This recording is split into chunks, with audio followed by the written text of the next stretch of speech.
Luc, chapitre 16. Jésus dit aussi à ses disciples: Un homme riche avait un intendant. On vint lui rapporter qu'il gaspillait ses biens. Il l'appela et lui dit: Qu'est-ce que j'entends dire à ton sujet? Rends compte de ta gestion, car tu ne pourras plus gérer mes biens. L'intendant se dit en lui-même: Que vais-je faire, puisque mon maître m'enlève la gestion de ses biens? Travailler la terre?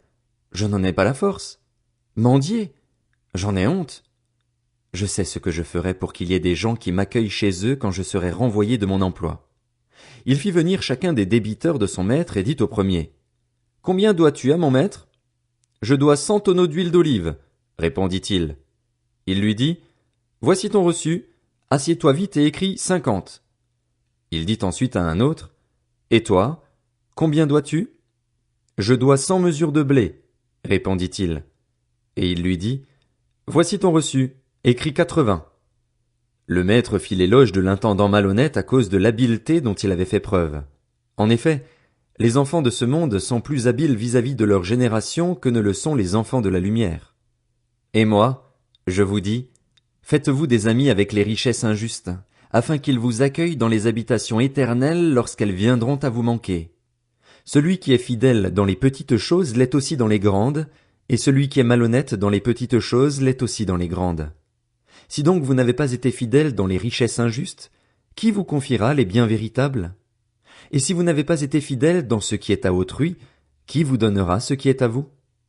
Aucun serviteur ne peut servir deux maîtres, car ou il détestera le premier et aimera le second, ou il s'attachera au premier et méprisera le second. Vous ne pouvez pas servir Dieu et l'argent. En entendant tout cela, les pharisiens qui aimaient l'argent se moquaient de lui. Jésus leur dit: Vous cherchez à paraître juste devant les hommes, mais Dieu connaît votre cœur. De fait, ce qui est très estimé parmi les hommes est abominable devant Dieu. La loi et les prophètes ont subsisté jusqu'à Jean. Depuis lors, la bonne nouvelle du royaume de Dieu est annoncée et chacun cherche avec force à y entrer. Le ciel et la terre disparaîtront plus facilement que ne tombera un seul trait de lettre de la loi. Tout homme qui renvoie sa femme et en épouse une autre commet un adultère, et tout homme qui épouse une femme divorcée de son mari commet un adultère. Il y avait un homme riche, qui s'habillait de pourpre et de fin lin et qui chaque jour menait joyeuse et brillante vie. Un pauvre du nom de Lazare était couché devant son portail, couvert d'ulcères. Il aurait bien voulu se rassasier des miettes qui tombaient de la table du riche, cependant même les chiens venaient lécher ses ulcères. Le pauvre mourut et fut porté par les anges auprès d'Abraham. Le riche mourut aussi et fut enterré. Dans le séjour des morts, en proie à une grande souffrance, il leva les yeux et vit de loin Abraham, avec Lazare à ses côtés. Il s'écria: Père Abraham, aie pitié de moi et envoie Lazare pour qu'il trempe le bout de son doigt dans l'eau afin de me rafraîchir la langue, car je souffre cruellement dans cette flamme. Abraham répondit: Mon enfant, souviens-toi que tu as reçu tes biens pendant ta vie et que Lazare a connu les maux pendant la sienne. Maintenant, il est consolé ici et toi, tu souffres.